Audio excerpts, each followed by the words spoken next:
এখান থেকে আমি আমার মা দেশনেত্রী খালেদা জিয়ার কাছে যাব।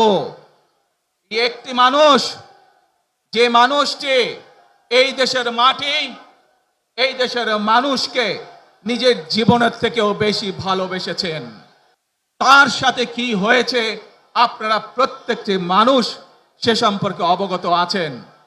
সন্তান হিসাবে আপনাদের কাছে আমি চাইবো, আজ আল্লাহর দরবারে আপনারা দোয়া করবেন যাতে আল্লাহ ওনাকে তৌফিক দেন, উনি যাতে সুস্থ হতে পারেন। প্রিয় ভাই বোনেরা, সন্তান হিসাবে আমার মন আমার মায়ের বিছানার পাশে পড়ে আছে সেই হাসপাতালের ঘরে, কিন্তু সেই মানুষটি যাদের জন্য জীবনকে উৎসর্গ করেছে, অর্থাৎ আপনারা এই মানুষগুলোকে, যাদের জন্য দেশনেত্রী খালেদা জিয়া জীবন উৎসর্গ করেছেন নিজের জীবন, সেই মানুষগুলোকে আমি কোনোভাবেই ফেলে যেতে পারি না। এবং সেজন্যই আজ হাসপাতালে যাবার আগে আপনাদের প্রতি সহ টেলিভিশনগুলোর মাধ্যমে যারা সমগ্র বাংলাদেশে আমাকে দেখছেন, আপনাদের সকলের কাছে কৃতজ্ঞতা প্রকাশ করার জন্য আজ আমি এখানে দাঁড়িয়েছি আপনাদের সামনে।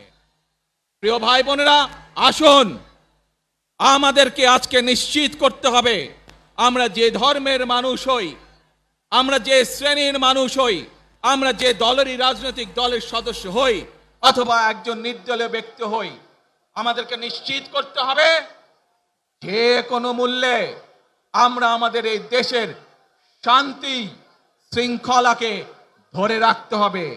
যে কোনো মূল্যে যে কোনো বিশৃঙ্খলাকে পরিত্যাগ করতে হবে। যে কোনো মূল্যে আমাদেরকে নিশ্চিত করতে হবে যাতে মানুষ নিরাপদ থাকতে পারে।